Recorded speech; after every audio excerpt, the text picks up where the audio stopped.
Tem duas pessoas, dois personagens bíblicos que está muito forte assim no meu coração nesses dias. Um é José e o outro é Daniel.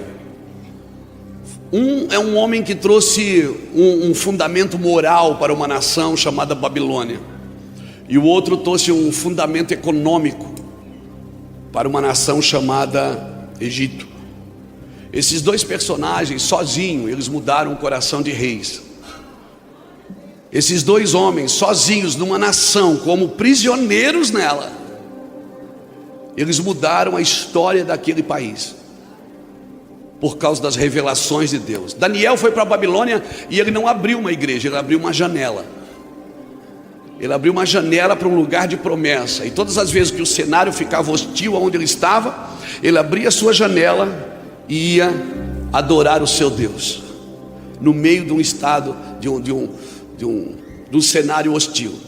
Uma coisa que a gente mais ouve é: aquele lugar é difícil, aquela cidade é difícil, aquela nação é difícil. Irmão, eu acredito que lugares difíceis eles podem existir até a glória de Deus chegar. Não existem lugares difíceis, existem lugares que a glória ainda não se manifestou. Alguém ainda não chegou lá carregado da glória de Deus e manifestou o reino de Deus naquele lugar. Agora, para o mundo nos levar a sério como igreja, a igreja precisa levar Deus a sério também. Amém? Eu acredito que Deus não vai fazer nada no mundo que não for fazer através da igreja. Como eu disse ontem, a igreja é a instituição constituída por Deus, capaz de transformar o mundo. A igreja é a família, por isso que há tanta luta contra a igreja e contra a família, né? Há tanta luta, até porque para você tirar uma geração, transformar uma geração conservadora para uma geração revolucionária, você vai lidar com 3 pilares, né? Que é a escola, a família e a igreja. Porque esses 3 pilares é que mantêm o mundo acreditando em Deus. Então, por isso que você olha para as nossas escolas, você olha para as nossas famílias e você olha para as nossas igrejas, há uma guerra constante nesses ambientes. Porque todo homem, todo revolucionário que quer mudar a mentalidade de uma geração, ele sempre vai tocar nesses 3 pilares. Se você for estudar a história da Revolução Francesa, você vai lidar com situações como essas em 1918, por exemplo, quando homens trabalhavam para mudar gerações, para mudar culturas. E nós não podemos permitir, porque a igreja, quem é que estabelece o princípio moral? É Deus, irmãos, através da igreja. A família que educa os seus filhos, e a escola reforça isso diariamente. Quem aqui tem mais de 50 anos? Levanta a mão. Aleluia. Lembra quando você ia para a escola com 40, com mais de 40 também? Você ia para a escola, toda semana você cantava o hino nacional. Lembra? A professora entrava na sala, todo mundo ficava de pé. Lembra? Lembra quando você ia visitar o pai e a mãe e beijava a mão? Bênção pai, bênção mãe. Amém? Isso são balizadores de proteção que nos trouxeram até aqui. E há um esforço enorme, uma resistência enorme para derrubar esse mundo conservadorismo. Porque o mundo conservador ainda acredita em Deus como Pai, ainda acredita como um Deus balizador da moralidade do homem. E tudo que as pessoas querem é tirar esse Deus do fundamento. Porque se você vive numa geração que a família não pode mais estabelecer os princípios para os seus filhos, eu não sei porque que o Estado se mete nisso. O Estado que vai cuidar de calçar as ruas, que vai cuidar de fazer esgoto sanitário. Deixe que os filhos cuidem, os pais cuidem dos seus filhos, porque essa é a ideia da Bíblia. Amém? Louvado seja Deus. Aleluia. Então há uma resistência muito grande. Por isso, irmãos, nós como igreja, nós precisamos trabalhar nos fundamentos. Salmo capítulo 11, verso 3, Salmo número 11, porque Salmo não tem capítulo. Salmo número 11, verso 3 diz assim: se for tirado os fundamentos, o que pode fazer o justo? Mesmo que você seja justo, se tirar os fundamentos, você não pode praticar justiça. E você está vendo como está a justiça da nossa nação, como estão os fundamentos morais da nossa nação. Amém? Daqui a pouco leis legais serão estabelecidas, porque não tem como parar isso, porque isso também é um cenário bíblico que está sendo estabelecido. A Bíblia diz que o sujo vai se sujar mais e o limpo vai se limpar mais. Amém, irmãos? Então, uma das coisas que nós não podemos permitir, irmãos, como família, como igreja, nós precisamos mudar a nossa ótica de ver a igreja. Eu não vou na igreja buscar uma bênção. Eu não vou na igreja atrás de prosperidade. Prosperidade é uma pessoa que vive em mim. Lembra que a gente cantava: tudo aquilo que eu toco abençoado será? Você lembra dessas canções que a gente cantava? Caminhando eu vou para Canaã, e se você não vai, não me impeça de ir. Fica aí. E a gente chamava isso de igreja tradicional. Não, irmãos, essas eram balizadores de proteção. Hoje nós temos meninos de 14 anos que põem uma GoPro, uma câmera diante da sua face, quer doutrinar o Brasil. Meninos de 14 anos que nem arrumam a cama que dorme, querem doutrinar o Brasil. Que não ouvem os pais, que diz que tem alguns seguidores da internet. Irmão, tem pessoas que se tirar a câmera, o microfone, não sobra nada. Oxalá, glória a Deus pelo seu sucesso, mas o seu sucesso não é balizador de proteção. É aquilo que você acredita. Irmão, você lembra quando o povo foi levado cativo para a Babilônia? Você lembra nas histórias bíblicas? 10 tribos foram levadas para a Babilônia e somente 50 mil pessoas voltaram. Por quê? Porque na Babilônia eles aprenderam uma coisa e desaprenderam outra. Quando chegaram no cativeiro em Babilônia, eles precisavam adorar o seu Deus, e o rei de Babilônia então permitiu que eles construíssem as sinagogas. Você sabia que a sinagoga nasceu em Babilônia? Porque em Israel eles adoravam no templo, não precisava sinagoga, porque tinha o templo. Todos os anos todo mundo tinha que ir ao templo. Mas quando foram levar os cativos para a Babilônia, não tinha mais templo. Os anciões pediram permissão ao rei de Babilônia. O rei de Babilônia permitiu construir as sinagogas. Lá em Babilônia, os judeus aprenderam a negociar, a fazer comércio, a fazer negócios, e tinham as sinagogas para adorar. Então a vida ficou muito fácil e muito acomodada. Ou seja, eu tenho o meu negócio, eu tenho a minha lojinha, eu vou no culto, eu tenho a minha sinagoga para adorar a Deus. E na sinagoga tinha a leitura da Torá, na sinagoga tinha cânticos, adoração. Só não tinha uma coisa: não tinha sacrifício. Porque embora o rei permitiu que eles fizessem sinagoga, não permitiu que eles sacrificassem. E aí eles desacostumaram a sacrificar e acostumaram a negociar. Eles aprenderam uma coisa e desaprenderam outra por 70 anos. E agora, quando chega na hora de voltar para o lugar da promessa, quem quer voltar? Eles não queriam voltar. Eles não vão ficar aqui. Aqui a gente tem a nossa igreja, que a gente congrega, a gente tem o nosso pastor, a gente aprendeu a negociar, e às vezes a gente usa até Deus para isso, e a gente não faz mais sacrifício. Irmão, se você tirar o sacrifício do cristianismo, você anula a cruz. Nenhum cristão pode viver na presença de Deus sem renúncia. Eu vou repetir: nenhum cristão pode viver na presença de Deus sem renúncia. A caminhada dele não é longa, a caminhada dele não é ativa, a caminhada dele não é contínua. Mas Jesus já sacrificou por mim. Sim, a salvação não te custou nada, mas viver o reino de Deus vai te custar tudo.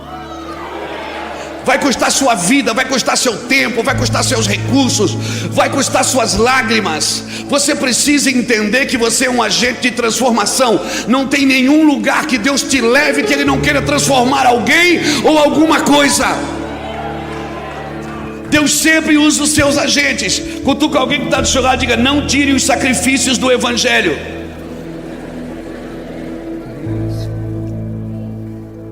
Irmãos, a escola do sacrifício ainda é a única capaz de produzir em mim a humildade de Cristo. Eu vou repetir: a escola do sacrifício é a única escola capaz de produzir em mim a humildade de Cristo. Isso está me aperfeiçoando. Renúncia. Nós só falamos de conquista, mas não falamos de renúncia. Amém? Se tirar os sacrifícios do Evangelho, eu vou colocar no piloto automático. E aí eu vou escolher quem ouvir, eu vou escolher o que cantar, eu vou escolher o que fazer. Eu que estou sempre escolhendo tudo. Deus já não dirige mais a minha vida. E sabe que quanto mais popular você se torna, mais forte você se sente. Quanto mais popular você se torna, quanto mais conhecido você se torna, mais forte você se sente. E sutilmente você vai se tornando vulnerável a algumas coisas. Eu queria que você abrisse a sua Bíblia comigo, para não ficar só nas minhas palavras. Em Êxodo capítulo 19. No terceiro mês da saída dos filhos de Israel da terra do Egito, nesse mesmo dia chegaram ao deserto do Sinai. Tendo partido de Refidim, chegaram ao deserto do Sinai, e Israel se acampou ali no deserto em frente do monte. Subiu Moisés a Deus, e o Senhor o chamou do monte, dizendo: assim falarás à casa de Jacó e anunciarás aos filhos de Israel: viste o que fiz aos egípcios, e como vos levei sobre asas de águia e vos trouxe a mim. Agora, se diligentemente ouvides a minha voz e guardardes a minha aliança, sereis a minha propriedade peculiar dentre todos os povos, embora toda a terra seja minha. Vós me sereis reino sacerdotal e nação santa. Reino sacerdotal e nação santa. São estas palavras que falarás aos filhos de Israel. Veio Moisés e chamou os anciões do povo e lhes expôs todas as palavras que o Senhor lhe tinha ordenado. Então todo o povo respondeu em uma só voz: tudo que o Senhor falou, faremos. Só tem um problema: Deus não mandou eles fazer nada, Deus mandou eles ouvir. O problema é que a gente está sempre querendo fazer sem ouvir. Irmãos, Deus manda Moisés no Egito, traz o povo, trouxe o povo, parou diante do monte, e Deus disse assim: traga os filhos de Israel a mim, tragam para que eles me sirvam no deserto, traga eles a mim. Quando Moisés chegou com aquele povo no monte, ficaram todos ao redor do monte, todos. Moisés disse assim: ó, fica aí que eu já volto. Moisés sobe no monte, fala com Deus. Deus deu uma palavra para Moisés. Deus diz assim: ó, diga para eles que se eles ouvirem a minha voz e guardarem a minha aliança, eles serão para mim sacerdócio e nação santa. Eles vão ser um sacerdócio real e nação santa. Irmão, a nação só é santa se o sacerdócio for real. E o que é sacerdócio? Sacerdócio é tomar os ambientes vazios.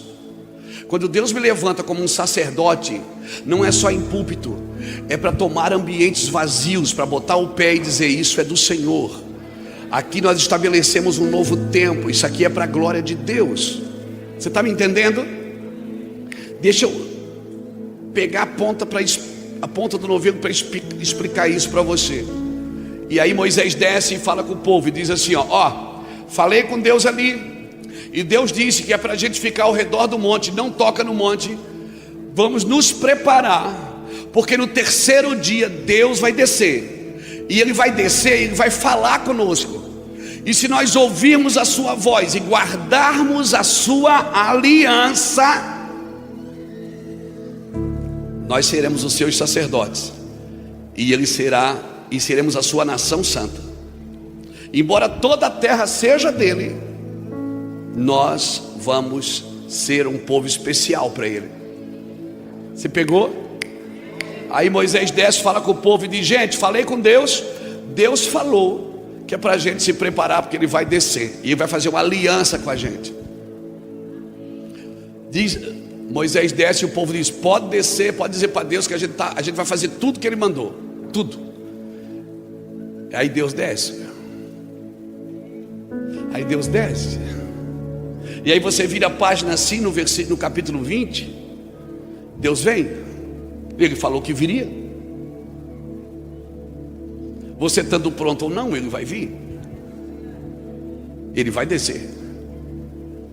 E aí no capítulo 20 de Êxodo, versículo 18, está escrito assim: quando o povo viu os trovões, capítulo 20, versículo 18: quando o povo viu os trovões, os relâmpagos e o clangor da buzina e o monte fumegante, tremeu de medo, retirou-se e pôs-se de longe, e disse a Moisés: fala tu conosco, Moisés, e ouviremos, mas não fale Deus, para que não morramos.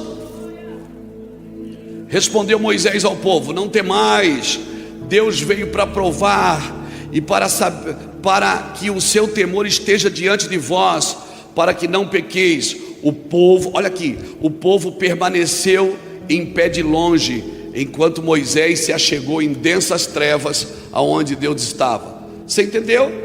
Moisés sobe, Deus diz: fala para o povo se preparar, porque eu vou descer, eu vou falar com eles, vou fazer uma aliança com todo mundo, e eles vão ser o meu sacerdócio real, vão ser a minha nação santa. Mas diz para eles se preparar, para eles me ouvir. E aí Deus desce. O povo diz: pode descer que nós estamos prontos. E Deus desce. E quando Deus desce, ele desce. Irmão, quando Deus vem, Deus gosta de aparecer.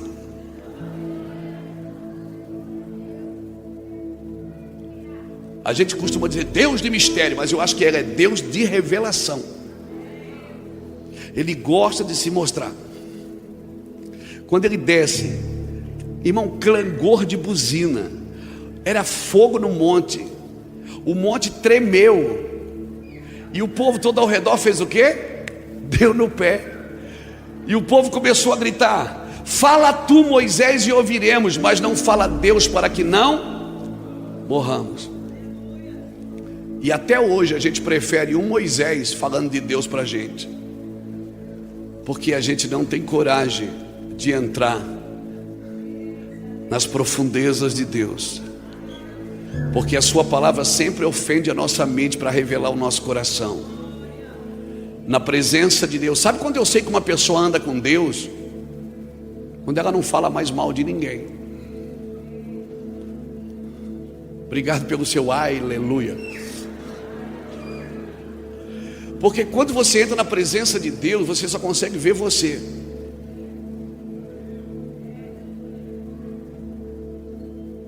O povo saiu correndo. Aquele povo que diz: pode descer que a gente está pronto, está preparado. Está preparado. A gente quer falar, a gente quer ouvir o Senhor. Moisés disse: Deus, pode vir que o povo está pronto. O povo fez uma campanha agora, está todo mundo legal, jejuou, aleluia. E Deus desceu. Quando Deus desceu, o povo deu no pé. E o povo disse assim: Moisés, fala tu e ouviremos, mas não fale Deus, para que não. Exatamente o que acontece quando é Deus quem fala com você. Quando é Deus quem fala com você, você quer morrer. Você não quer outra coisa, você não quer mais nada. As ambições caem por terra, toda a altivez cai por terra. O orgulho então ele desaparece, irmão. Ele é queimado, porque quando Deus fala, ele queima. Amém, irmãos? Ele queima, ele queima. O Senhor está queimando. E aí Moisés ficou no meio. Moisés ficou no átrio, dizendo: Deus, segura a onda aí, que o povo vai te ouvir já. E o povo dizia: Moisés, nós não queremos ouvir não. Fala para Deus que nós queremos ouvir você. E até hoje a gente prefere que alguém ponha a mão na nossa cabeça e fale de Deus para a gente. Fala tu, Luiz Hermínio, eu ouço, mas não fale Deus para que eu não morra. Aí Deus disse: deixa, Moisés, deixa eles. Eles não querem. Sobe aqui que já que eles não querem me ouvir, eu vou ter que escrever para que eles entendam o que eu quero. E aí Moisés sobe e traz os mandamentos. Aí Moisés sobe. Deus disse: vamos escrever então, já que o povo não quer ouvir. Não matarás, não roubarás, não. Aí Moisés desce. Quando Moisés desce, o povo está adorando um bezerro. Olha como o povo trocou Deus por Moisés, agora já trocou Moisés pelo bezerro. O povo que perde Deus de vista vai trocando, irmãos, o seu Deus por qualquer outra coisa. Vai trocando Deus no seu caminho. Moisés trouxe o mandamento. Aí Moisés ficou tão cabreiro e quebrou as tábuas. Deus mandou Moisés quebrar as tábuas? Não. A gente sempre acha que Moisés quebrou as tábuas e ficou com raiva do povo. Não. Eu acredito, na minha ignorância, que Moisés quebrou as tábuas para proteger o povo. Porque naquelas tábuas estava escrito: não adorarás outro Deus diante de mim. E o povo não tinha lido ainda, estava adorando um bezerro. Então Deus não mandou Moisés quebrar, Moisés quebrou. Por isso que a segunda tábua não foi mais Deus que escreveu, foi Moisés. Moisés escreve aí: não, eu não mandei você quebrar, eu já fiz, agora você desfez, faz de novo. A minha pergunta é: era isso que Deus queria? O que Deus queria era mandamento ou era aliança? Então onde é que nasceu o mandamento? Na quebra da aliança. Onde é que o mandamento é forte? Onde a aliança é fraca. Eu pergunto: Deus é um Deus de mandamento ou de relacionamento? Onde é que a regra é forte? Aonde o relacionamento é fraco. Filho obediente precisa de regra, precisa de horário para chegar em casa. Não, porque ele é obediente. O que te protege não é o mandamento, é a aliança.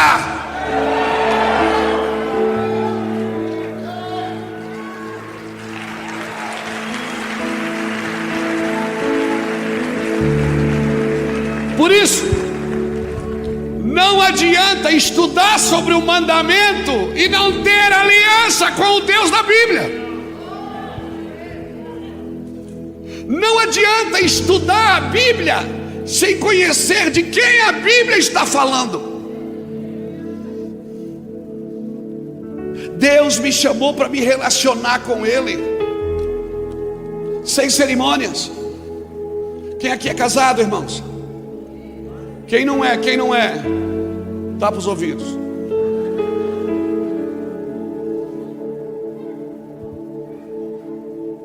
Eu vou para minha casa essa noite. Eu vou chegar em casa amanhã ao meio-dia. Quando eu estou com a minha esposa na intimidade, eu não pego o esboço de dentro da Bíblia e digo: a paz do Senhor, minha irmã, nesta noite Deus vai te dar vitória. Não tem mandamento, irmão. Não tem religiosidade, não tem cerimônia. A gente criou muitos atributos para chegar a Deus. E aí tem gente que lê o mandamento e quer colocar mandamentos sobre os outros, mas não conhece a aliança sobre Deus. Deus te chamou para estar com Ele, para andar com Ele. Amém? Louvado seja Deus. Sem cerimônia, irmão. Quantas vezes eu dobrei meu joelho para orar e dizia assim: Deus poderoso! E Deus dizia: baixa a bola, que eu te conheço, baixa. Vamos conversar. Vamos conversar. Fala de você, fala como é que você está. Eu digo: tô mal. Aquela vida. Fala onde é que você acha que você pode melhorar. Vai falando comigo, vai conversando. A gente criou muitas barreiras e muita religiosidade. Irmãos, glória a Deus. Nunca foi a ideia de Deus, eu aqui em cima e vocês tudo aí embaixo. Essa nunca foi a ideia de Deus. Nunca foi fala tu, Luiz Hermínio, e ouviremos. A ideia é que todos fossem sacerdócios. Para a nação ser santa, todos têm que ser sacerdócios. Você tem que tomar os lugares vazios da tua família, tomar os lugares vazios do teu bairro, tomar os lugares vazios da tua rua. A ideia de Deus é que você fosse um sacerdote. Amém? A ideia de Deus fosse que você fosse um sacerdote, não um pedinte, não um dependente. A ideia de Deus original é: eu vou fazer uma aliança com você, e você vai ser o meu sacerdócio real e uma nação santa. Eu tenho uma aliança com você. Mas não, a gente tem medo do inusitado. A gente tem medo de entrar em lugares profundos na presença de Deus. Então é muito melhor que alguém fale de Deus para mim. É muito melhor que alguém ore por mim. É muito melhor que alguém fale o que é para fazer do que eu entrar na presença de Deus. É muito melhor. Irmãos, o mandamento foi escrito. Você já mandou um WhatsApp para alguém que a pessoa leu e disse, interpretou errado? Aí depois você tem que mandar um áudio? Não, querido, não foi isso que eu falei.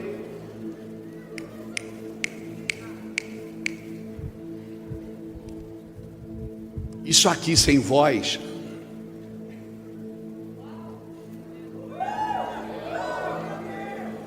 isso aqui sem voz gritando dentro de você, você vai ter uma interpretação. E o problema é que você tem uma interpretação e tem uma aplicação. E aí você começa a trazer jugo para as pessoas. Era muito melhor que você falasse sobre aliança do que trazer jugo sobre as pessoas quando você ainda não entendeu sobre aliança. Você precisa ouvir o que o Pai está dizendo. Isso aqui é letra morta sem a presença de Deus, irmãos. Nunca foi a ideia de Deus escrever para mim: ouve Israel, o Senhor. Essa sempre foi a ideia. Essa sempre foi a ideia. Ouve Israel, o Senhor. Pastor, o senhor está dizendo que a Bíblia não é a palavra de Deus? É a palavra de Deus. É a palavra escrita de Deus. Mas lembra o que João fala em Apocalipse? Que se tudo que Jesus disse fosse escrito, não caberia em todos os livros na terra. Então tem um infinito de palavras que Jesus não escreveu. Tem um infinito de coisas que Jesus você ainda não ouviu. A Bíblia é sim a palavra de Deus. Mas se tudo que Deus disse fosse escrito, não caberia em todos os livros. Por isso eu preciso ouvir a Deus, irmãos. Eu preciso ouvir o que Deus quer de mim. Quando eu leio um versículo, eu preciso ficar ali. Porque a revelação, a profecia tem 3 elementos: revelação, interpretação e aplicação. A forma que você interpreta uma revelação é a forma que você aplica ela.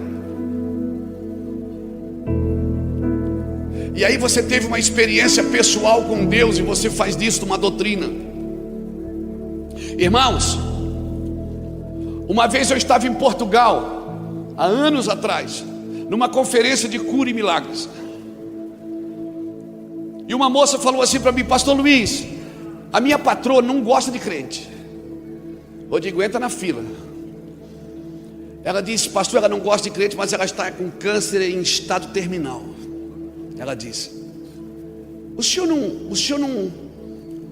não oraria por ela? Eu disse: oro. Eu disse: eu vou fazer melhor. Peguei o meu lenço que estava no meu bolso. Esse não é um lenço como esse. Peguei o óleo da unção, que não foi comprado em Israel, foi no mercado, e botei o óleo da unção e disse assim: ó, em nome de Jesus, você faz esse lenço chegar nela. Ela disse: ai pastor, é difícil porque eu trabalho na cozinha, ela é difícil o acesso, ela é muito rica. Eu digo: não tem problema, é desses que Deus gosta mesmo, é difícil acesso. Eu disse: dá uma condição desse lenço chegar nela e colocar pede para ela colocar o lenço em cima do câncer. Ela disse: ela já foi aberta, mas eles fecharam de novo, porque ela está toda podre por dentro e não tem como mexer. E eu sei que ela deu o lenço para a governanta da casa, e a governanta chegou olha só, rezaram nesse lenço para a senhora botar em cima da barriga, que a senhora vai ficar melhor. E depois a mulher contou. Ela contou que ela botou o lenço e ela rezou um Pai Nosso e uma Ave Maria. Porque se Jesus quer fazer, até a Maria vai de carona, irmão. Porque Jesus faz. Ele faz. E a gente fica: amarra, desamarra, né? Irmão, Maria ganhou crédito também. Jesus está fazendo. E rezou. Ela disse que rezou. E ela disse que o quarto dela ficou todo azul. E começou, onde estava costurado, começou a sair pus ali de dentro. Começou a sair coisas. E ela ficou apavorada, foi para o médico. Examinaram ela e ela foi curada. Escute. E aí virou uma festa na igreja. Uma semana depois, foi uma loucura. Só que quando eu cheguei no Brasil, eu não fiz a campanha do lenço, porque uma manifestação não substitui uma doutrina. O problema é que você teve uma experiência com Deus e agora você faz disso uma doutrina para a sua vida. Teve gente que Jesus curou, teve gente que Jesus cuspiu no chão e passou barro. Jesus abriu a boca dele e cuspiu dentro da boca dele. Tem algum gaguinho aqui?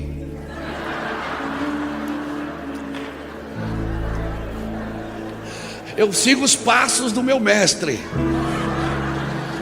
Você está me entendendo? Teve gente que Jesus curou, teve gente que Jesus não curou. O problema é que nós não adoramos mais a Cristo, nós adoramos a adoração. Nós adoramos a música, nós adoramos o cantor, nós adoramos o pregador, nós adoramos o lenço, nós adoramos tudo, irmãos, tudo que substitui Ele, mas nada pode substituí-lo. Ele é Deus. Então se prepare para ter experiências, mas vai deixando todas elas para trás e continue caminhando, continue correndo. Continue na aliança. Você tem uma aliança com o que Ele diz. Mas a gente vai trocando tudo. A gente lê um livro novo, pronto, gostou, abandona a Bíblia, agora é só aqui. Aparece uma apostila nova, é só apostila, acabou a Bíblia. Aparece uma nova ideia. A gente tem atração pelo fast food gospel. A gente tem atração pelo rápido, pelo ligeiro. A gente não quer mais andar em desenvolvimento. Irmãos, um mandamento não era a ideia original de Deus. A ideia original de Deus é: Israel, ouve a minha voz. Então, peraí, pastor, a Bíblia. Irmãos, pessoas estão usando a Bíblia nas suas empresas. Gandhi começou os seus discursos na Índia usando o Sermão da Montanha. Muitas pessoas usam a Bíblia para todos os seus fins, citam versículos isolados, texto sem contexto, como pretexto para botar o povo no cabresto. Mas Deus quer falar com você. Ele quer que você entre no seu quarto e leia até aquilo ficar sacramentado dentro de você. Leia até você não entender, leia até você ficar doido, leia. Mas Ele vai falar sobre aquilo com você, você pode ter certeza. Se você estiver disposto a ouvir, Deus está disposto a falar. Agora se prepare, porque sempre que Ele fala, não é exatamente o que você gosta de ouvir. Às vezes você gosta de ler, mas não gosta de ouvir. E como é que você sabe que foi Deus que falou? Porque na maioria das vezes não tem nada a ver com o que eu quero ouvir. Os teus caminhos não são como os meus caminhos, nem os teus pensamentos são como os meus pensamentos. Os meus caminhos são mais altos que os seus caminhos, e os meus pensamentos mais altos que os seus pensamentos. Olha, irmãos, eu vou falar uma coisa para você. Saltou agora aqui no meu espírito e eu vou falar. Eu não tenho pena de Jonas. O meu trabalho é devolvê-lo para o propósito. Então, Jonas, não adianta fazer carinha feia. Eu quero te jogar na água nessa noite. Amém? Não tenha pena de Jonas. Se você vê Jonas pegando o caminho errado, você tem que jogar ele na água. Não tenha pena dele. Aleluia, aleluia. Louvado seja Deus. E aí, e agora nós temos um mandamento.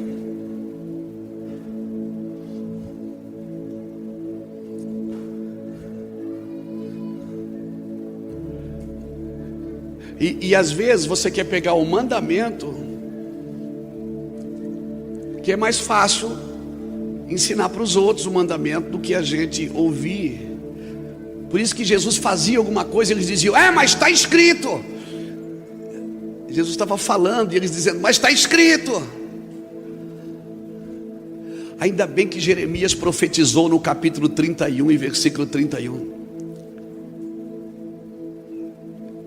Jeremias disse assim: virão dias que eu farei uma nova aliança com a casa de Israel, não a aliança que eu fiz com vossos pais quando vocês saíram do Egito, mas essa é a aliança que farei com vocês. Colocarei no vosso interior a minha lei, e ninguém mais ensinará o teu próximo, porque todos me conhecerão, desde o maior até o menor. Aí apareceu Jesus, o Nazareno, o filho da irmã Maria, o sofista da Galileia, aquele que anda sobre as águas, o cabeludo.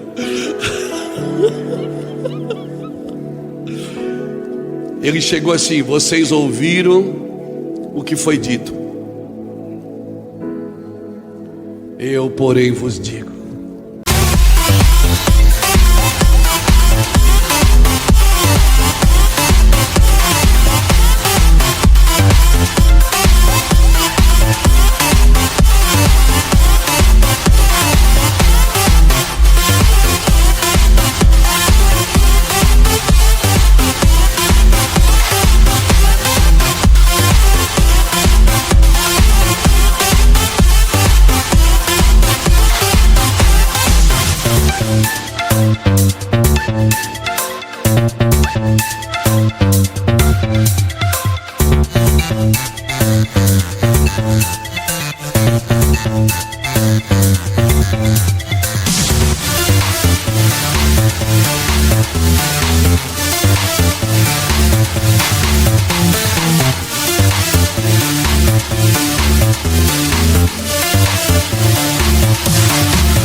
Jesus disse: ouviram o que foi dito? Não matarás. Eu porém vos digo, se você falar mal do teu irmão, você já o matou.